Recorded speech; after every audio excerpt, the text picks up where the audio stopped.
to go on a night out? Because he wants to know how much of America we've conquered. And when he finds out that we've just conquered our street and part of Ashley Street, he's going to kill us. But if we seriously think he's gonna whack us, Which we do. then we should whack him first. Yep, that's all the intro I'm giving you. Except this, I'm only going to discuss my own first run at this game. Everything else will still be on the table for you to explore and discover on your own. Because you absolutely should. This game is great. But I should mention the whole point of my video. I think the true horror of this game is being trapped, an inescapable claustrophobic feeling. But it's also a love story. That is very important to remember. The game starts out with the narrator setting the scene, and he immediately establishes his position of power over us with quite an extreme first instruction: to kill the princess. His tone and dialogue conveys conviction and a purpose, but no justification for his instructions. So, should we follow the narrator's commands, or just because we can, rebel against him? The narrator's tone and language suggests that he is in a position of control here, that he knows more about the situation than we do, obviously. But the stance he takes provokes a natural resistance, or at least it did for me, making us question whether to obey or challenge our seemingly omniscient guide. Emphasis on seemingly. So extremely sus. Like, I could just leave, Mr. Narrator. That's an option if you don't tell me. This implicit authority the narrator has over us is important because from the outset, we have no substantial reason to trust the narrator. He states that the princess will destroy the world if not slain, but totally refuses to provide evidence. We are asked to take this in faith, creating a tension between us and the narrator, because we have no reason to trust him. This tension is critical because it forces us to consider whether blind trust in the narrator is wise, or if our own judgment is enough. There is something I want to add about the narrator later, but for now, I'm just going to move on. The narrator has significant power that he demonstrates through his descriptions and, would you believe, narration. He can directly influence the world and even you. The narrator can alter perceptions, events, the physical world around us, and us. We will constantly struggle with the narrator's influence and motives, making trusting or opposition to him this constant battle. With our introduction to the setting out of the way, it's onward to the cabin and down into the basement where we meet the princess. As we deal with our choices, we deal with our own personal conflict. Our decisions are chock full of moral baloney, while the princess just doesn't seem bothered by such a pedestrian struggle. Her reactions are straightforward and reflect how we treat her. And whenever she does take action, whether physical or through conversation, she often lacks hesitation or morality. But can you blame her? Imprisoned against her will, and then some weirdo comes in, usually with a knife, and multiple voices rolling around his head. I'd say the narrator is pretty darn unreliable because of how much he lies by omission. He withholds so much critical information, manipulating our understanding of the situation, and ability to even make decisions. But the narrator has to use tactics that sow doubt about his intentions, because he seems to be bound by some kind of set of rules that we are just not privy to. Despite his authority, the narrator has these rules that he has to follow. He can't just answer our questions directly, and needs to rely on us trusting him. This reveal is kinda huge, because we now know that the narrator is not omnipotent, but operates within these defined boundaries. This shifts the power dynamic in our relationship with the narrator, because he has to work around these constraints, while trying to convince us to do what he asks. And the narrator's influence is not absolute. Certain elements like this heckin' mirror are obscured from him. He claims to literally not be able to see it, and I have no reason not to believe him. I stabbed the mirror. This really isn't funny. You reach forward and rub your hand against the cabin wall. I hope you know how ridiculous you look right now. Also, at this point in the game, I couldn't stop wondering if there are parallel timelines, or if the game resets the same timeline repeatedly. It is really ambiguous, and our lack of understanding makes it real hard to know if we are making good choices here. Like being an adult. After a little more progress and death, the princess is revealed to be a vessel for some kind of god. This massively changes our perception and ideas of the princess and what's going on here. She is no longer just a target. She is a being of significant importance in this world, way more than someone who just wants to do a cheeky bit of mass destruction. But this god does not control the princess's personalities. Instead, she reacts to how the player treats her, whether you bring the knife or not, and her second version in Chapter 2, along with the cabin, changes based on your perception of her, which is also a reflection of the extra voice you get in the second chapter. So now we know the god within the princess is fragmented, with each princess representing a different piece. By killing the princess, we release the fragments, and our actions influence the god's restoration. The manner in which the princess dies affects the god, and our actions could have much further reaching consequences. And the narrator does make a point that people exist outside the cabin. Quick side note before we get back to the video, if you're liking the video so far, I'd really appreciate a subscribe, makes me feel good about myself. Anyway, back to the video.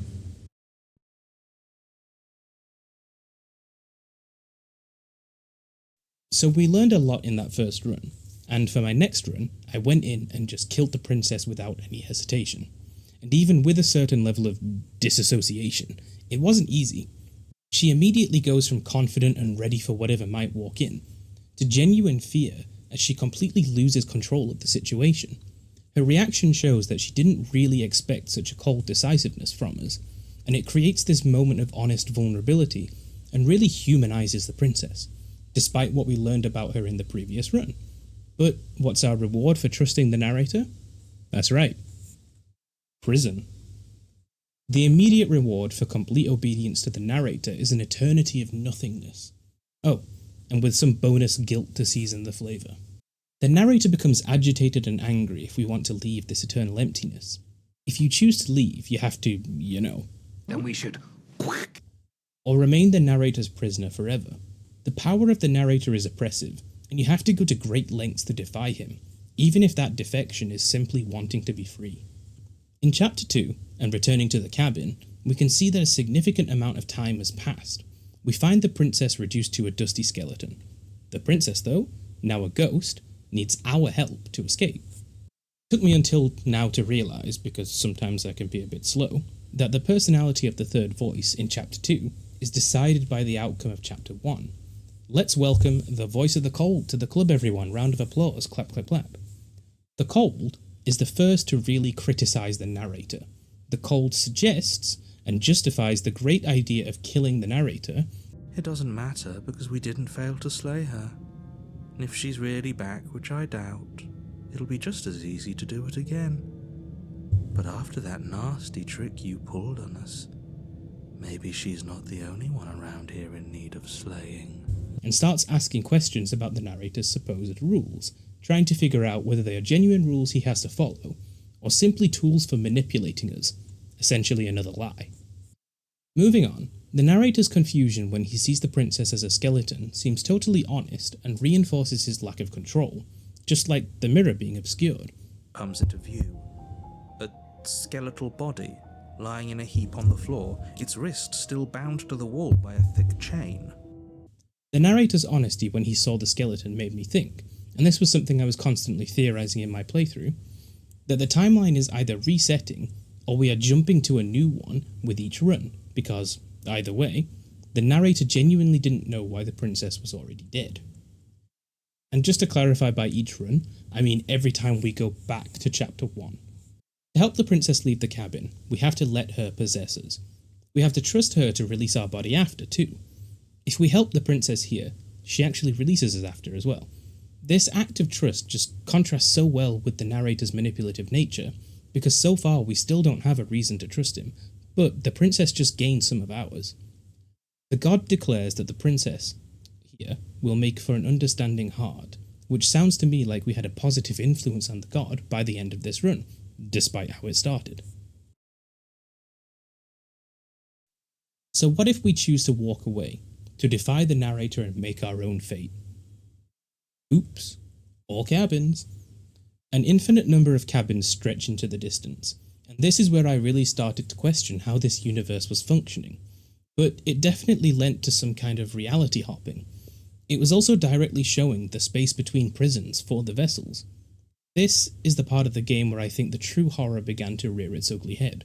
From the narrator's wall to the Infinite's cabins, you are trapped here, and the only way out is to commit murder. In Chapter 2 here, we are joined by the voice of the Contrarian, the vocal embodiment of disagreeing with the narrator for reasons. Anyway, could I interest you in some disintegration of linear reality, perhaps? Inside the cabin looks like 5 interior designers who refuse to communicate trampled through. The cabins are colliding here now, because we tried to escape. When we finally escape Pillow Hell and upon meeting the princess again, we can immediately see that she is friendlier. Way friendlier than her previous counterparts. Oh, wait. Now there's 2. Wait. 3.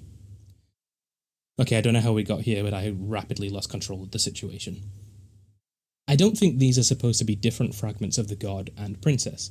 I think they are different versions of the princess and show different aspects of her personality, as if it were her only personality, but there's infinite of them. And does this mean there are infinite players? Infinite narrators? Are all these princesses interacting with one player, or one in each of their own world? My perception is limited and my comprehension of the situation is unraveling my brain one wrinkle at a time. Oh, and she turns into this horror after a while too. It's great. When we release the fragments from this vessel, the god states that it will provide a rich and vibrant heart. So many different princesses giving many different perspectives. But with infinite possibility and personalities, there can come infinite good and evil. It's a scary thought, so let's just move on.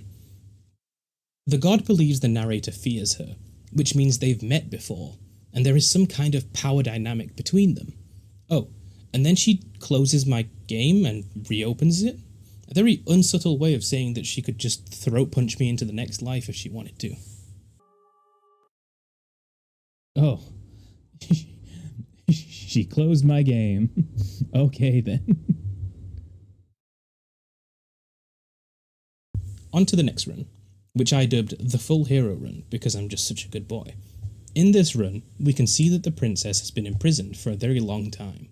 It's hard to tell how long she has been here. We are trapped in this situation, just like how the princess is chained to the basement. We are both prisoners here. Oh, and when the narrator references the end here, he capitalized it like a proper noun. He could be referring to an event, referring to the princess as the end, or talking about something we haven't seen yet. If you go without a knife, the princess is significantly more friendly to you. Go figure. But she has to bite her own hand off to escape. No, we could force our way out of here together. She barely Oh, good hesitates lord. before raising her. And she enters this catatonic state that we've seen a few times from the shock. Like us, she has to go to great lengths to escape. And this also runs parallel with our first run, and ends in a similar way, just without a knife. We can also see that the narrator's power is inconsistent now, and we can resist him more effectively. He has quite a high capacity for malice too. When he takes control after being ignored in this chapter, he makes our death agonizingly painful with his narration of the events. This act of punishment really shows the narrator has a vindictive side, and kind of makes him way more of an antagonist than a guide. The cabin has now transformed into a royal prison, an environment of increasing hostility, and it adds to that feeling of being trapped. It's oppressive. I feel oppressed, and I didn't vote for this narrator. I'm pretty sure that's what the narrator wants though, to force us to find the easiest way out of this oppressive situation. I for sure think now that the timeline is not resetting, but that we are hopping from one world to another with each attempt. The vessels have been scattered across infinite realities, and it is now our responsibility to release the correct fragments that will influence the god to be nice. A nice, crushing responsibility. So an entire world has been damned to oblivion. I'd really hoped I'd be the first, but what's done is done. What matters is you have a chance to do it right this time. We damned a whole world, but everything reset. Nothing resets, you're just somewhere else. You can't keep hopping between worlds forever, especially not without leaving a trail of incomprehensible devastation behind you. When we meet the princess in this chapter, she is eerily supportive. It's quite unsettling. She is overly eager to please us, which is a sharp change from previous defiance against us and the narrator. Our previous actions have created this shell of a person. They have no personality, no self-interest, and we took that from her, because we refused to hurt her in the previous chapter. Some reward, I guess. When we attempt to remove the princess's chains this time, well, they must have been covered in butter or something, because they slip right off. we seem to be gaining some power over the world now, something more akin to what the narrator seems capable of. What is this feeling? Kind of optimism? It does raise more questions about the true extent of our power, though, where we previously thought that we had none. And now the narrator of this chapter is acknowledging the existence of other narrators, but he considers himself unique. He sees himself as a singular entity among many, which has a pretty big implication. This narrator seems kind of nice too. He's open and a bit more vulnerable with us. But some of the others were major buttholes. Perhaps we were too harsh on some, and not harsh enough on others. There we have it. Who's the narrator? He is I. Trust no one, not even yourself. He describes himself as merely an echo, destined to fade. He answers a lot of our questions now too, but I think I'm going to leave this out so that if you decide to play the game, which you should, you can discover it yourself. And if you have played the game, then you already know anyway. Earlier, I said there was something I wanted to add about the narrator. Now is that time. This echo of the narrator is a vestige of us, following our last order before we lost our memory. It was his job to convince us, himself, and he ultimately failed. I believe that this game's true horror, as I said earlier, beyond the more traditional elements, is the feeling of being trapped, an inescapable fate and our futile attempts to do so. There are so many different cabins, and we are stuck on a relentless cycle of these attempts. The constant jumping between worlds makes things seem a little bit futile, and the narrator's resistance makes us constantly question ourselves, because he just seems so sure that the princess needs to be slain to save the world. So, the narrator said that there really are people outside the cabin, but where? Where does the real world end and the cabins begin? The boundaries in reality and the outside world aren't blurred. They are more separated than my parents. The many cabins are a microcosm, a contained space within a larger, possibly more comprehensible reality. So, the princesses are vessels for a god of change. Ultimately, we have been going through a struggle between accepting or resisting change. Do we preserve the status quo, or allow things to change? As in real life, change is often scary, but stagnation is almost always worse. Okay, now we have some names to work with. The Shifting Mound and the Long Quiet. The princess and us as the former and the latter.